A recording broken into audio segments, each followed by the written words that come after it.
What's going on, guys? Thanks for tuning in to another episode of Around the Clock. Today, I'm going to go over a full build breakdown on my 997 C4S.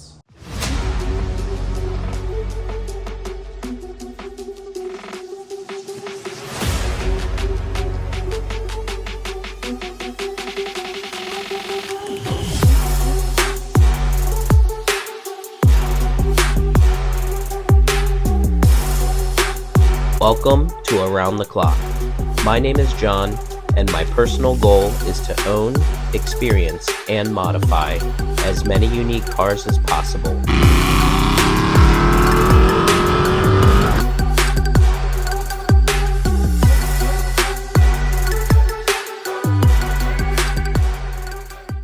Alright guys, once again, thanks for tuning in to another episode of Around the Clock. For those who are new to the channel, my name is John, and my personal goal is to own, experience, and modify as many unique cars as possible. So I know it's been a while since I've put together a video, so today what I wanted to do is a full build breakdown. Kind of explain the condition of the car when I first got it, and every single modification that I've done, the thought process behind it, how things have been holding up since it's been together for a little while now, and kind of what the future plans are. So let's go ahead and jump into it. All right, everyone, so here is the car, and if you haven't watched the previous videos, this is my 2007 Porsche 911 Carrera 4S, and this is a 997.1 chassis vehicle. So for those who aren't familiar with Porsche, the model, I guess you could say, is a 911 Carrera, and the submodel is a 4S. So the 4 stands for all-wheel drive, the S stands for it's the S model. So instead of the base 3.6 liter flat 6 in the S, you have a 3.8 liter flat 6 that produces around 355 horsepower, and I believe the horsepower difference between the two is somewhere between 20 or 30 horsepower, but I don't really care about speeding, but this is exactly what I wanted. Another distinctive feature of a C4 or C4S, or a turbo for that matter, is that these are wide body cars, meaning that the hips are a little wider in the back compared to the narrow body Carrera or Carrera S. So I did pick this car up. I'd say it's probably been about 2.5, 3 months ago. Picked it up completely bone stock, and the spec of this car was exactly what I wanted. So if you haven't watched the previous videos, I had the Bentley GT on TE37s, and I actually really liked that car. And just as I was finishing modifications to it, this car came up, and I knew I had to have it. I mean, it is a 997.1, which I think aesthetically looks better than the .2. That's really just my personal preference.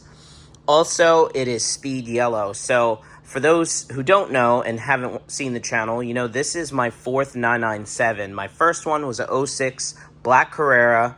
My second one was a silver base 997.1 Carrera. And then my third one was a 07 997.1 Carrera 4S. It was also a wide body, but it wasn't a factory aero car. This car has factory aero, which is huge for me. When you get an aero car on a .1 chassis 997, you get this front bumper, and you also get this rear wing, which I'm a huge fan of.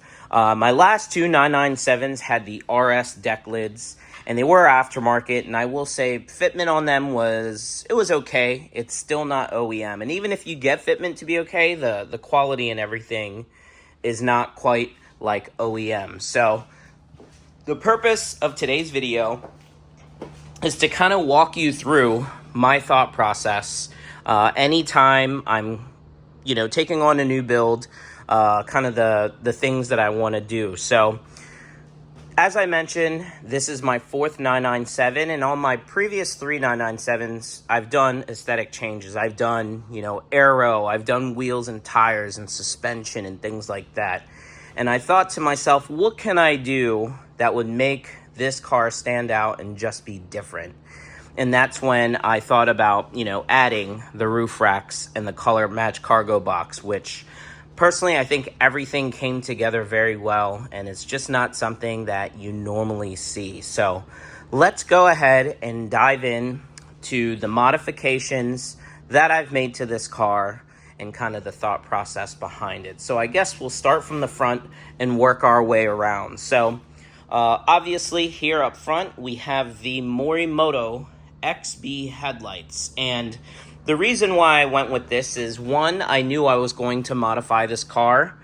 And two, I just love the modern look of it. So the beauty about the 997 is this is, to me, I'd say one of the last chassis that you can really kind of make these type of modifications to.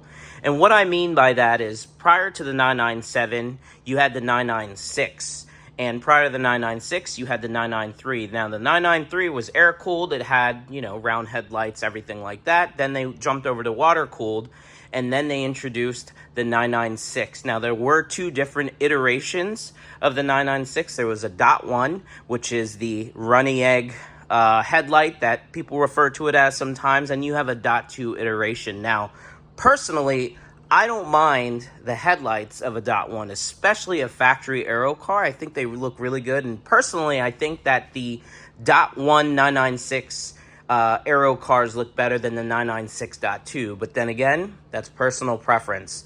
So, the headlights were debatable, right? When they switched to water cooled, and then they jumped over to these. They jumped over to the 997. And the awesome thing about the 997 is that it looks a lot more modern than the 996. I've seen people make changes like LED headlights and LED taillights on 996s, and in my personal opinion, it just doesn't flow very well together. In the 997, they come back to the round headlights. It still keeps, very similar shape and size, because as you know, after the 997, you start jumping into the 991, the 992. Those are a little less raw, a little less analog, a little more tech driven, and you kind of start to lose the kind of raw feeling that you get. To me, driving this car is similar to like an E46 M3, right? Or maybe even E90, E92, where you still have that naturally aspirated, either, 6-cylinder or the V8s. They sound amazing.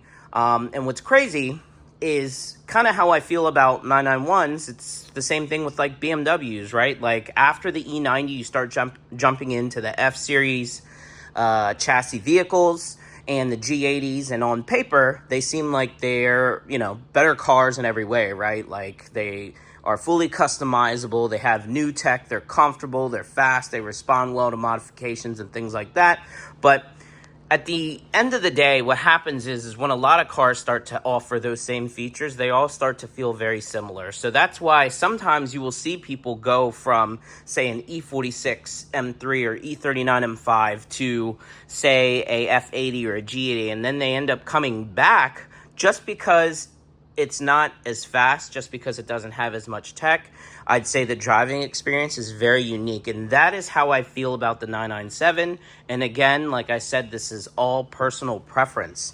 Now, when it comes to making modifications to the car, the most important thing is that everything flows together. So with doing the Morimoto headlights, I feel like since, this is the first body style after the 996 where they switch back to round, I think that the 997 can pull it off because they are round, obviously, single beam HID. And what I love about the Morimotos is that it does give you kind of the look of, say, a 991 with the 4 LEDs, and then you have the single beam for the low beam. Light output, it's very good at nighttime. There's a nice clean line. I will say, sometimes if you're driving and you hit a big bump, especially if you have a stiff suspension or say you have the PASM on, it is a little bumpy. But otherwise, I don't really drive the car too often at nighttime, so it really doesn't bother me. But absolutely love the Morimoto XB headlights. I've had them on my last 3 997s. If I do get rid of this one and get into another one, it's already going to have the Morimoto headlights. It's a must-have, and like I said, especially on a modded car. I have seen these headlights on factory examples, and for whatever reason, it just does not flow as well on a car that's modified. or at least say a GT series car, a turbo or something. Standard 997s without aero are a little more subtle, and sometimes, when you add something like this, that's, kind of a substantial difference, you need to make changes in other places in order for it to flow together, in my personal opinion. So, moving along here, we have the Turbo Night hood crest. Now, when I first picked this car up, there were a ton of parts that I bought from Suncoast Parts. One of them was a new hood crest because the one that was on the car was definitely showing signs of wear. But after I ordered it, I got a message that said it was on back order and they weren't sure kind of when it was going to be available. So I started looking around for hood crests, and that is where I found the Turbo Night. This is an OEM part, and I believe that is an option that is for kind of newer 911 turbos, 992s, that you can spec the car with. Now, coming along to the front, this car did have a front license plate mounted, so there were holes here that kind of bothered me. Now, aside from that, there are a couple areas where it looks like, say, if I look at the indentations from here to here, that distance looks like a license plate. So either this car bumped into a vehicle with license plates, or maybe somebody backed into this. So it left like these indentations. It is not a huge deal. It doesn't really stick out. But aside from those, the bumper is actually in great shape, especially considering its year and age. So I didn't feel like it was necessary to repaint the entire bumper cover just because it has holes and then these small indentations. So I went to bumperplugs.com, and what's really cool is you can put in the year, make, model, something like that, and then you can pick the color code. I chose speed yellow, and I got these plugs that were already painted the same color as the car. So all you do is you drill a hole in there so it's the right size for these plugs to fit nice and flush. So that kind of solved that issue, I guess you could say. Now, moving along here, I added I believe JTech is the company. It's an eBay brand, and they're LED fog lights and turn signals. So whenever you turn on your parking lights, the outer part here will light up white. If you pull the light knob inside the car, that will turn on your fog lights. Then the whole middle will also be lit white. And then if you turn on your turn signals, obviously everything will light up amber. But I think the combination of, having these LED fog lights and turn signals matches the LED headlights, and also the taillights, and also these sequential side markers, which I will get to here shortly.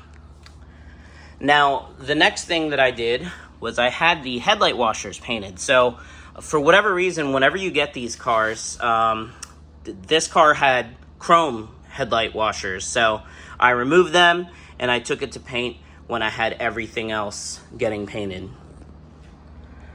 Now, as we step around here to the front, this is a Cup RS front lip from FVD Brombacher.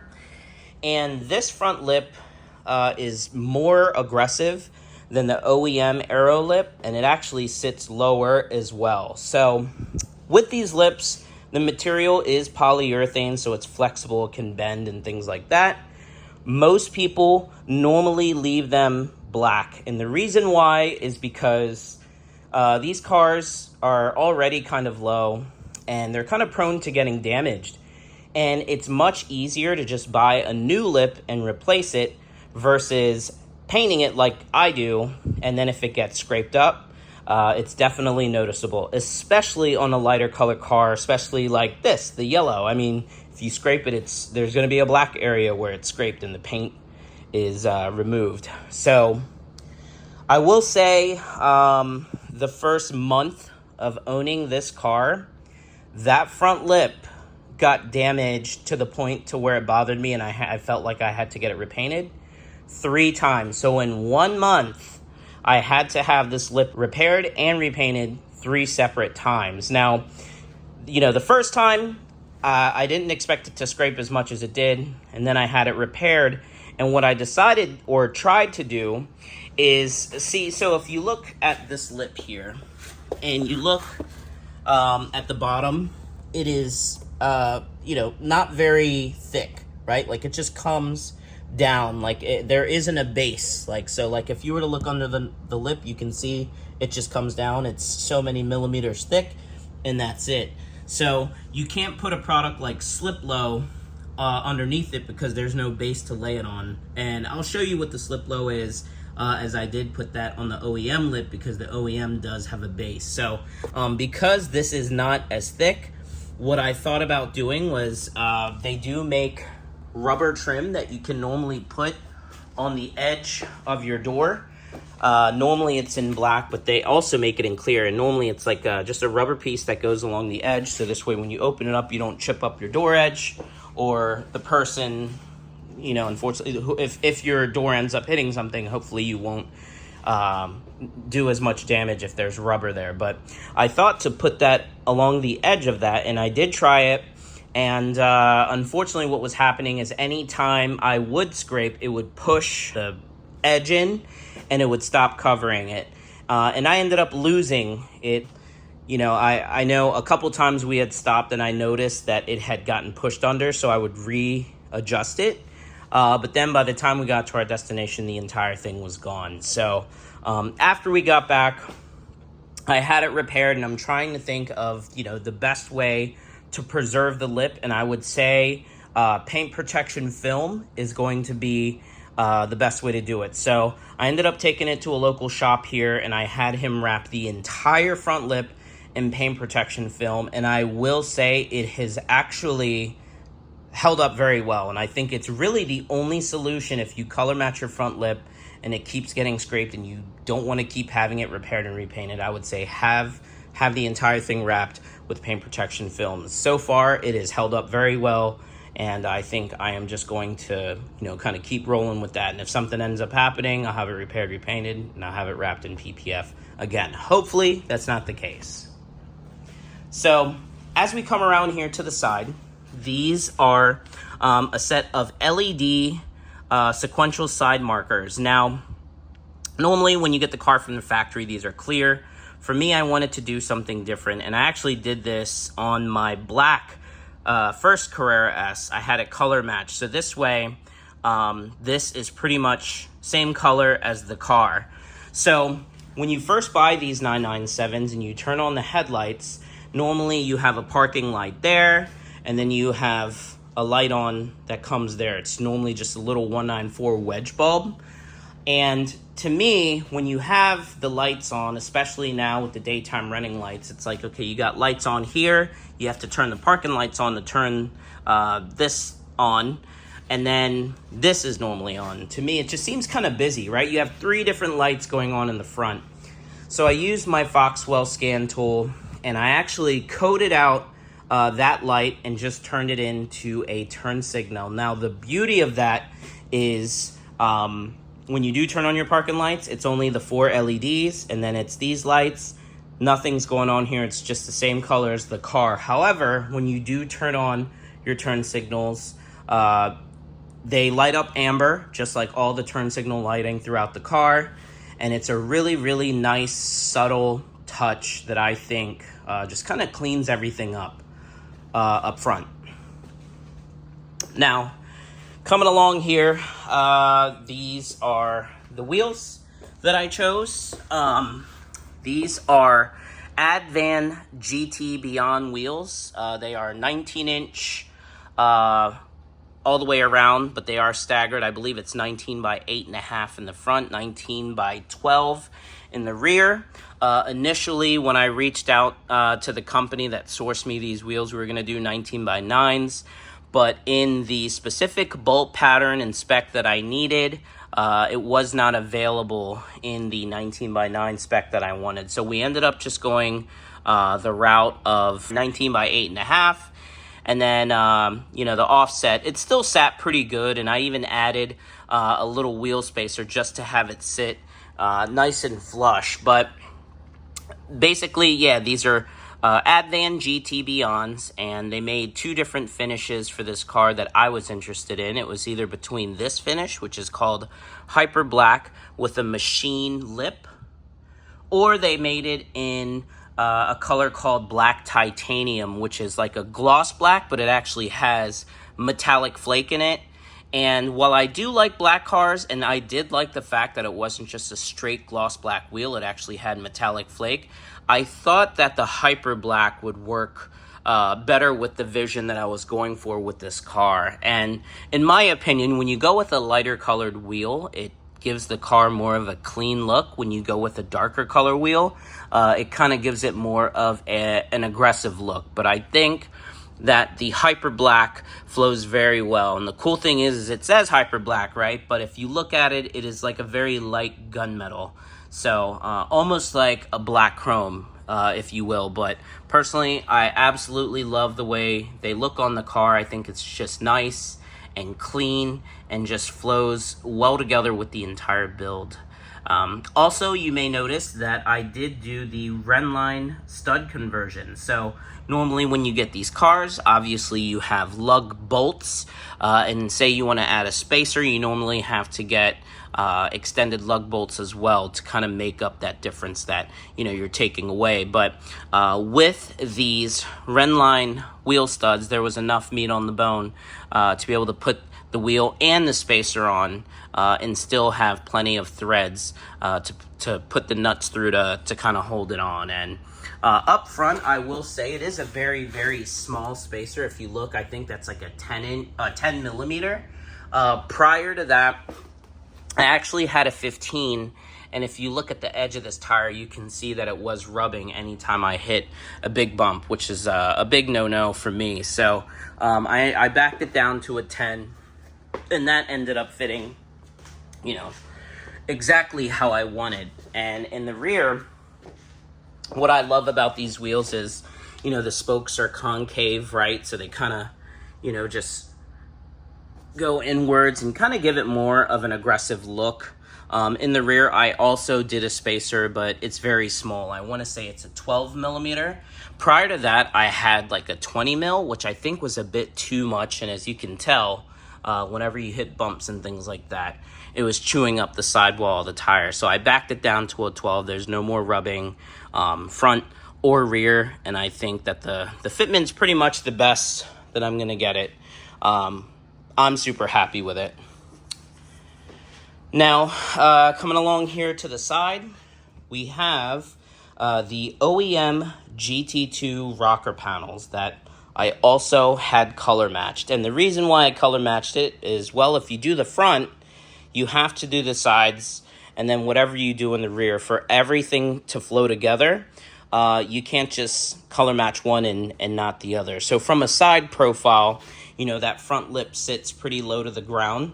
So that is why I felt the need to put some sort of side skirt here. So it had, a little bit more aggressiveness to the side. And, the plus side about buying OEM parts is fitment is going to be perfect. When you buy aftermarket stuff, it is hit or miss on the fitment.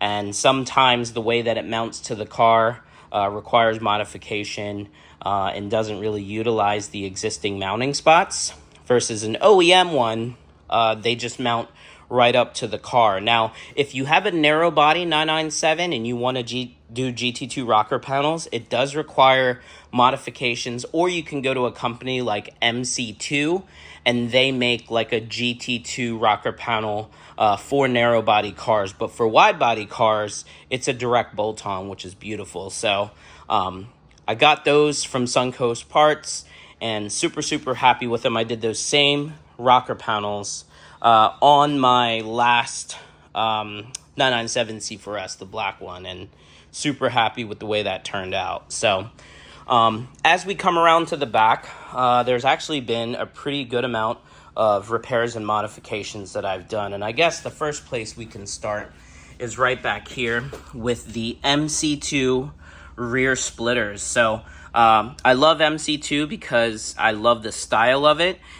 Just is very subtle. It flows well with what I currently have, and I think that the quality, fit, and finish of the product itself is just very good. I love how they give you the hardware needed to mount it, and it utilizes the OEM mounting points. You're not creating new mounting points. You're not having to put 3M double-sided tape or self-tappers or anything like that.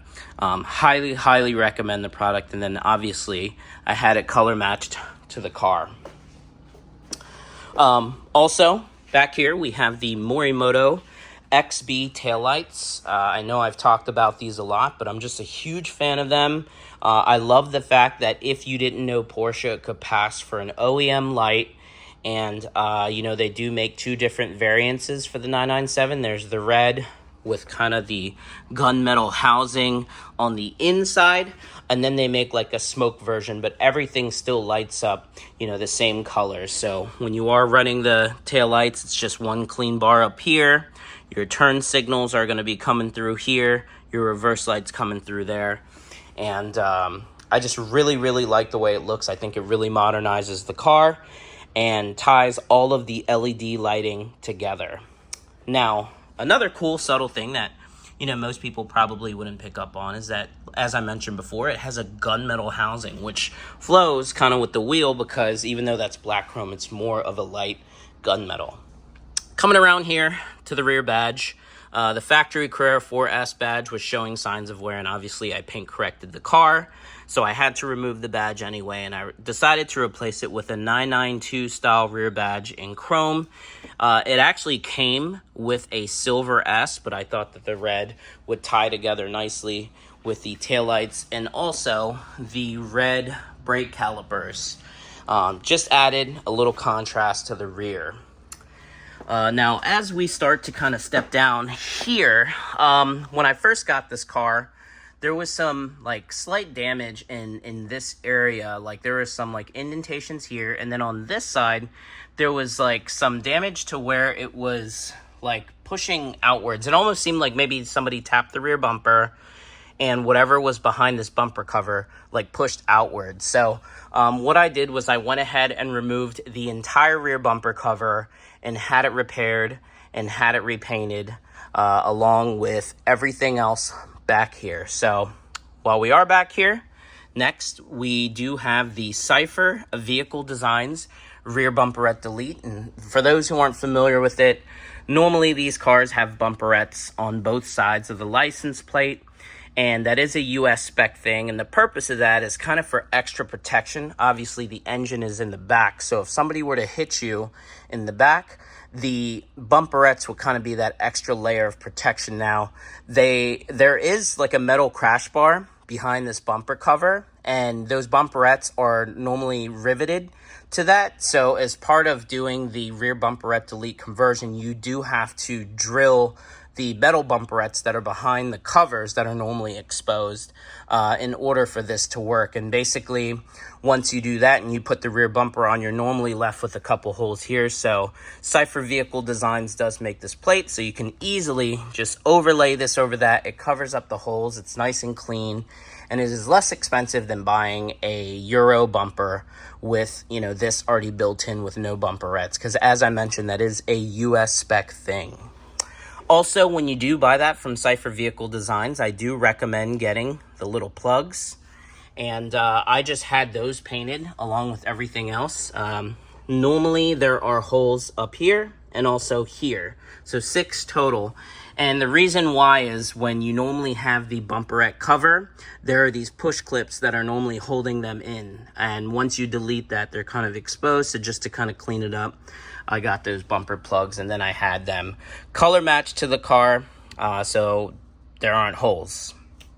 Now, the next thing I did is this rear diffuser. Now, I know when I initially bought this, I want to say they called it an AF1. I've seen AF2. There's a roof-style rear diffuser. I'm not sure the exact name of it, but it is, from the eBay brand. It is polyurethane, and obviously when I first got this, it was black. And I actually ran this diffuser on my silver 997, and the first time that I had this diffuser on one of my cars, what I did was I followed this line here, and I had all that painted gloss black. Now this time around, I wanted to kind of make my own line, so this way it would contrast the outer part, and I think that it looks really good, and I like how, you know, it adds a little more aggressiveness to the rear of this car with these like diffuser fins, and yeah, I think it just really makes it a little more aggressive, because honestly I was not planning on doing this rear diffuser on this car, but when I bought some parts from a Renless member, he had previously owned a 997. He had a ton of new parts, and this is one of the things that he happened to have. And I said, you know, I guess depending on the deal, whatever makes sense, you know, I may just pick it up, and we were able to work that out. And I'm super happy with it. You know, I think it definitely adds a little bit of aggressiveness to the car. So another thing that I replaced on this car is the rear quarter panel paint protection film piece, or PPF. So from the factory, there's normally a piece of paint protection film that goes right along here. And when I first got this car, the piece that was on it looked like it was from '07. It was nicked up. It looked pretty beat up and was showing signs of wear. But the good news is paint protection film isn't designed to enhance the look of your car. It's designed to protect your original paint from getting damaged, and that's exactly what it did. Even though it didn't look the best, once I removed the film, the paint underneath was flawless. So basically I just went through, did a paint correction in this area just to make sure the paint in the surrounding areas matched well, and then I applied the paint protection film pieces. Now the pieces that I replaced it with, I believe, were from Pelican Parts, and they're actually OEM pre-cut pieces, so it's pretty simple to do. But if you didn't want to go that route, I'm sure you could take it to any local paint protection film installer, and they can, you know, not pre-cut, but, you know, cut the piece for you. So another one of the small things and changes that I made to this car is actually right here.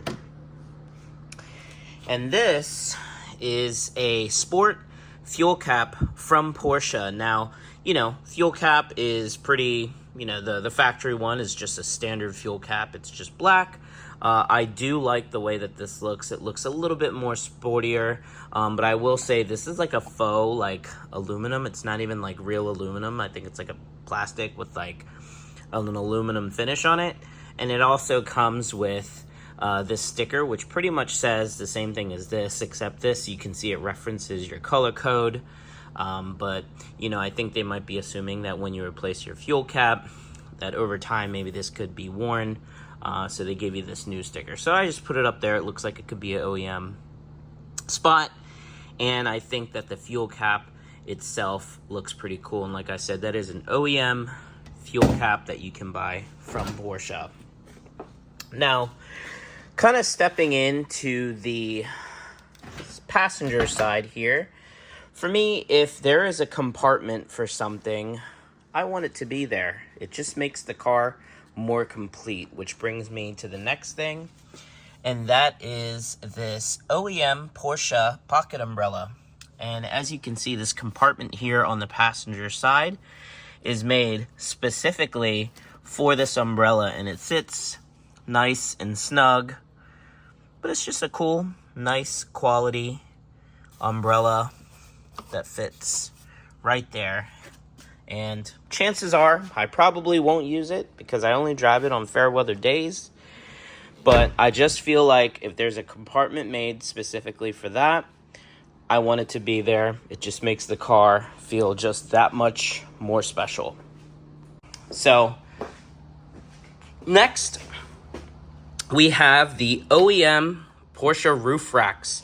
So the reason that I went with OEM is I do have a friend that had a 997, and he had some other aftermarket company roof racks on his 911. It was a pretty reputable brand. I don't want to, call him out or anything like that. But the fitment, he said, was awful, and he wasn't very happy with it. And actually, when I told him that these were available, he ended up buying a set as well, just because he didn't know that they were available. But the beauty about buying OEM stuff, like I said before, is fitment is going to be spot on. It's going to be perfect.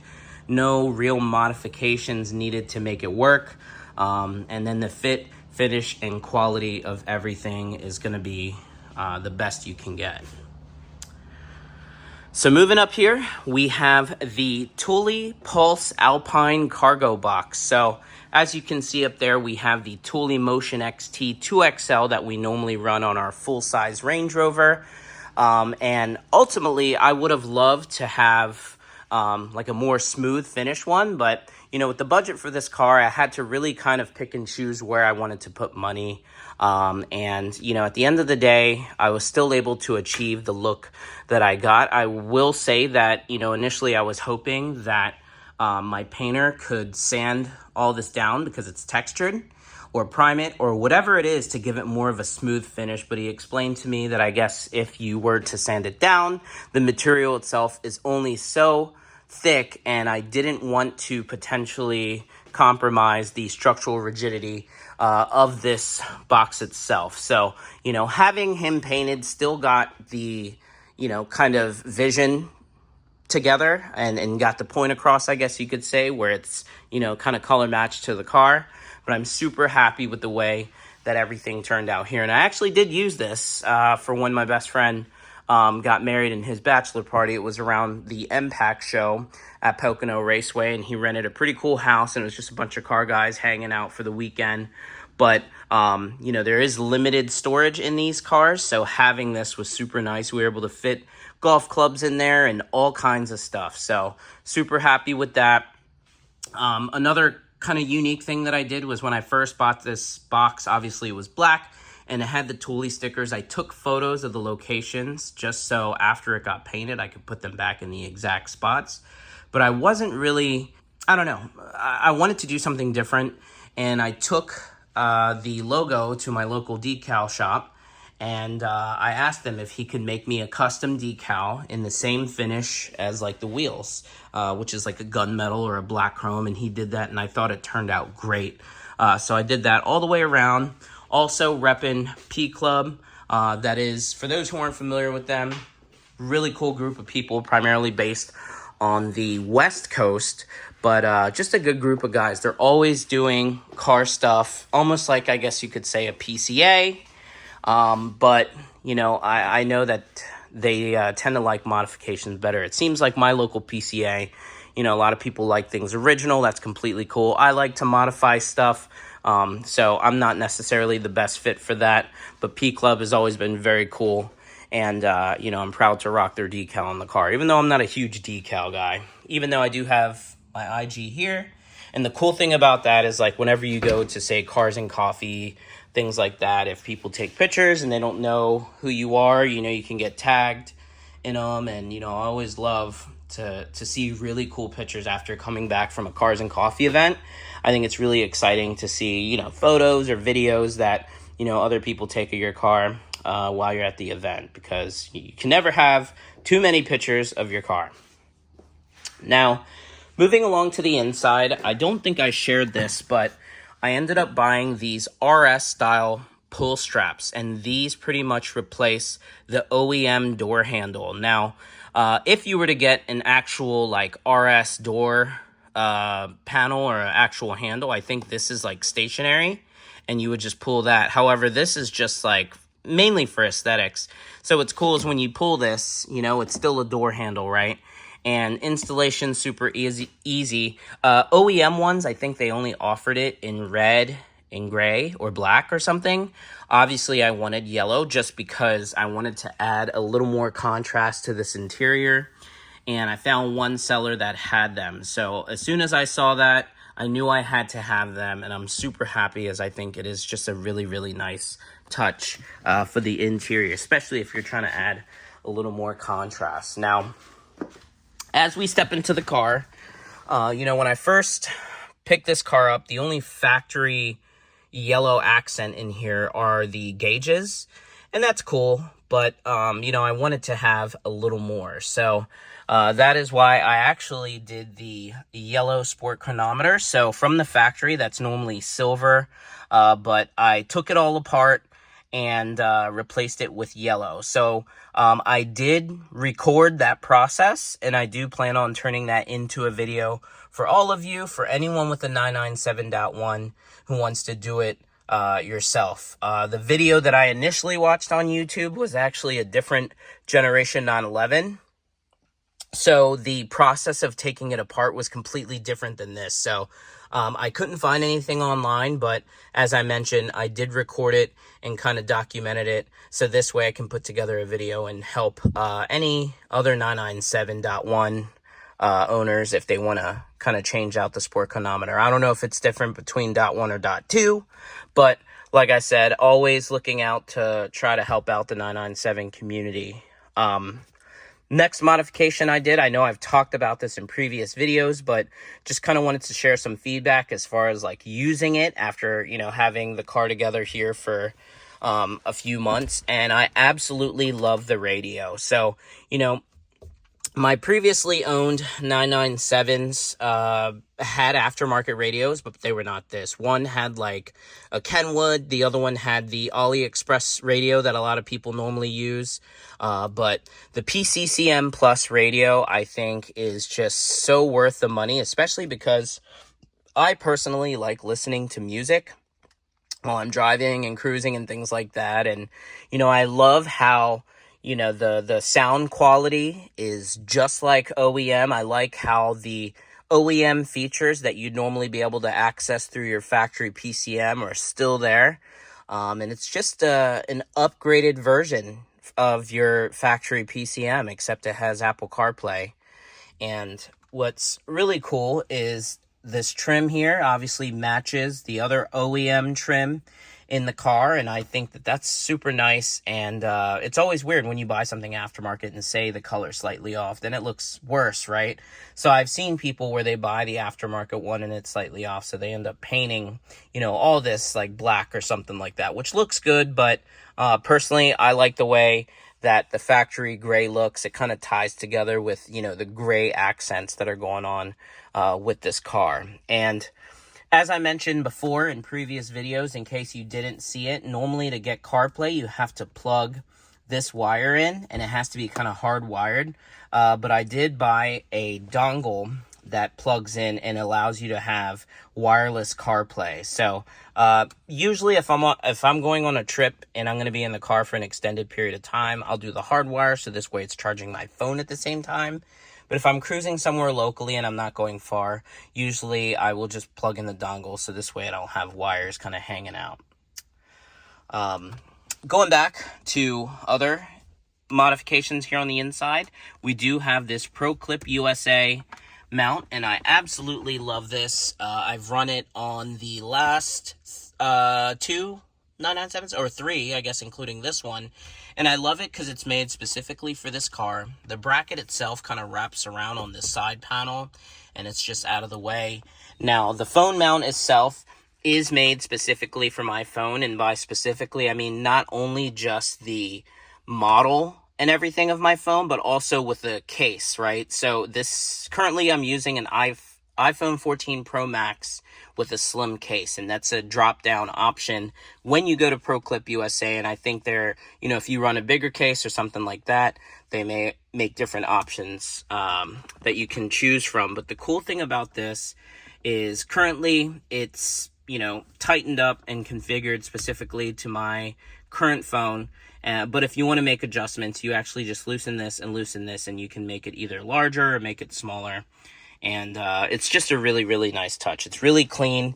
And the reason I really like this mount is normally with the other two aftermarket radios, the USB ports are in the back. It's not up front. So normally I'll pop this this panel off, and I'll tuck the wires in and run it into this little cubby hole. So this way, you don't have wires hanging out like this, and it's just, you know, a wire from here to here, and it's super clean. But, you know, I think I'll live. It's fine. There are so many more pros than there are cons when it comes to the PCCM Plus, that, you know, I can deal with it.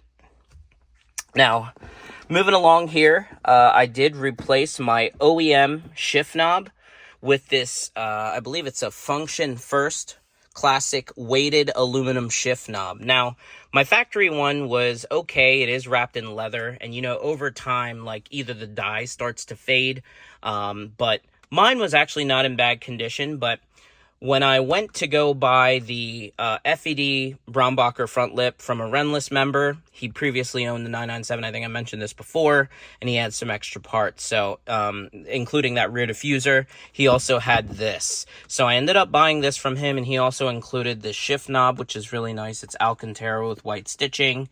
The leather one that I had was also showing signs of wear, and what was happening is the leather just becomes brittle over time and just starts to flake off. So it leaves like little kind of like black specks, which kind of bothers me a little bit.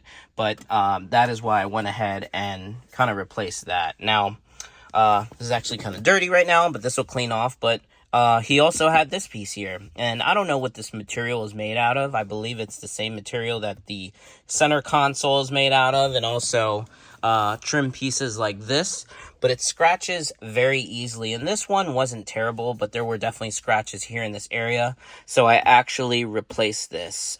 This is just dried up coffee that I need to clean to help preserve it, but this is something that I replaced while I changed the shift knob too.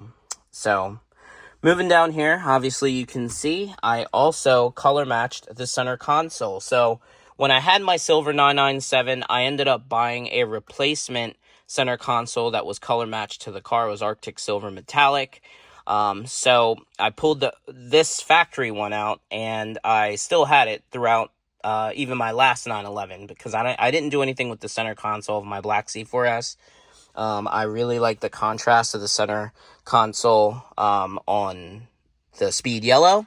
So that is why I went ahead and had this replaced. And I think that it looks nice and just adds, you know, just the right amount of contrast to the inside of the car. So other than that, the interior is pretty much stock. I mean, as you can see, like the door panel lights, obviously the map lighting, everything like here has all been converted to white LED, which definitely gives the car a much cleaner look. But that is pretty much everything that that has been done to the car. I know, I just realized I've been talking for nearly 40 minutes, and I probably should breathe. That's pretty much it, guys. I mean, I really don't have any further plans for this car. I think that, you know, it definitely stands out. And, you know, for me, it is a very risky thing to do, right? Especially when you're trying to be mindful of, you know, the value of the car and costs. But, you know, I couldn't help myself as far as, like, you know, just putting everything together. I had this vision of what I wanted it to be, and it's one thing to have that vision.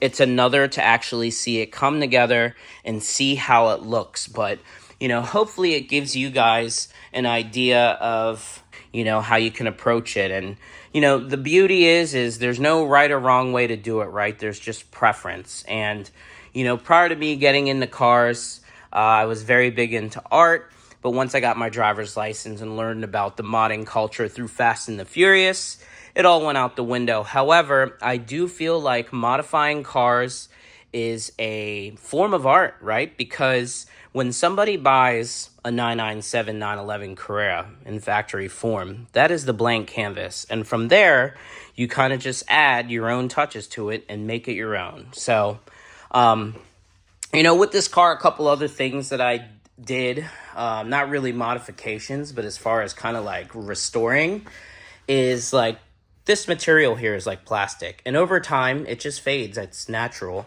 And I did use a product called G Technique C4 Permanent Trim Restore, and it's a very easy product to use. You just got to make sure you kind of tape off like the paint areas and areas where you don't want it. But it really kind of brought this back to life, and I actually used it on the cowl as well. I even used it on these wiper arms, and that's why they look new. And the good thing about it, I mean, obviously you can just replace the cowl. I mean, it's not super expensive, but doing a restore makes it just as good as new, and it actually lasts.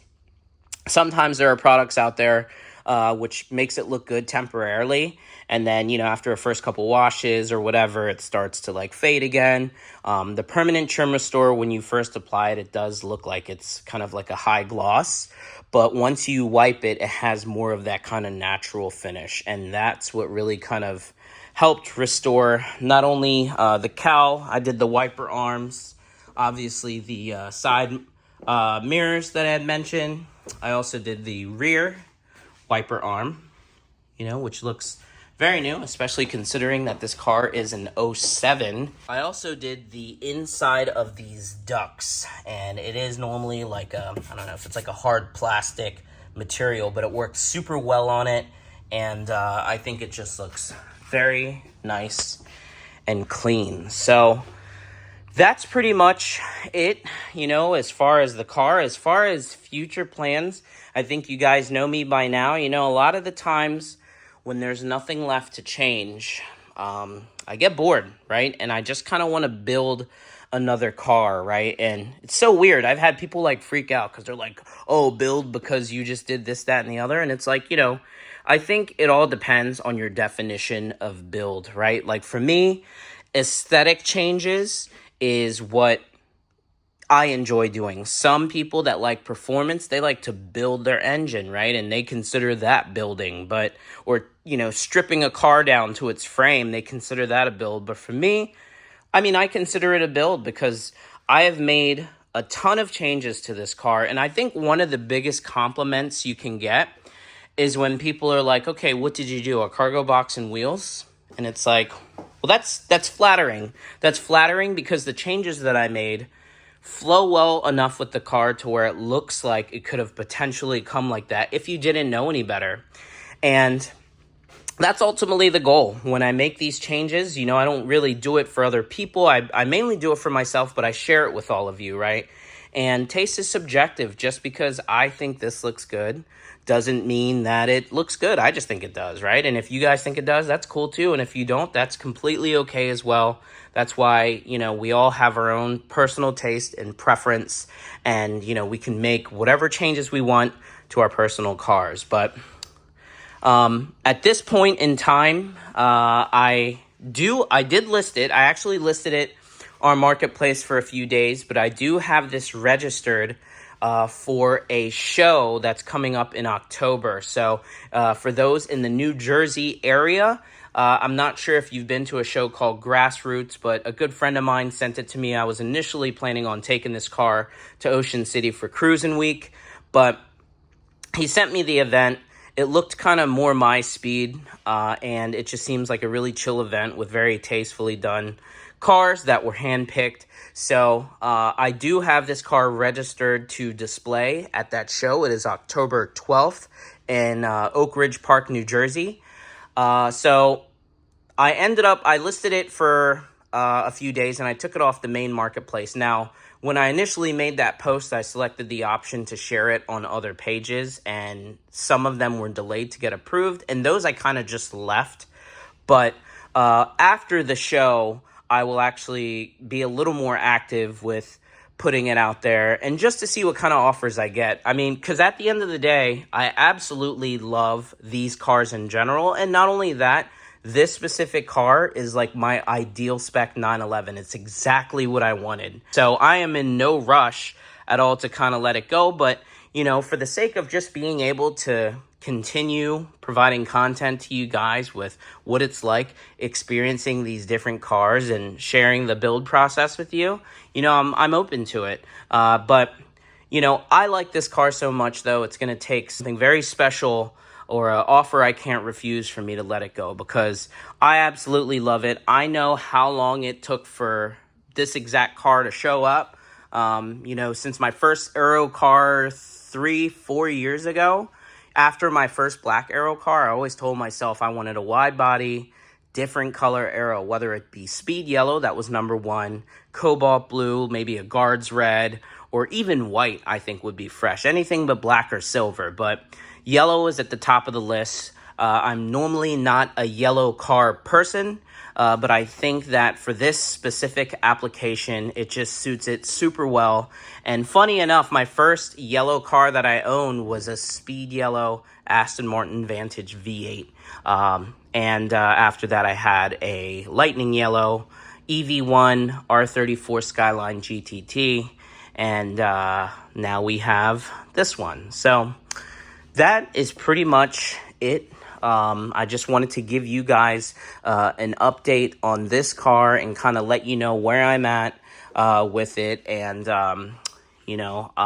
maybe what I will do in order to kind of just keep content flowing through the channel. Let me know what you guys think, but maybe do vlog style posts, right? So maybe, film me taking this out to a local Cars and Coffee or, something like that. And just kind of sharing cars that are at local events, if that's something that, may interest you guys, maybe just, vlogging about hanging out with friends with the cars and stuff like that.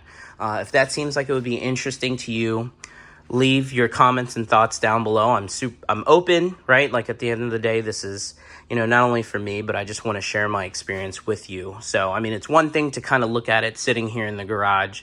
It's another to kind of see it out and about and, just see how, people react to it. So that is pretty much it for today's video. I hope that you guys enjoyed the content. If you do, consider liking and subscribing, but otherwise, I will catch you in the next video. Peace.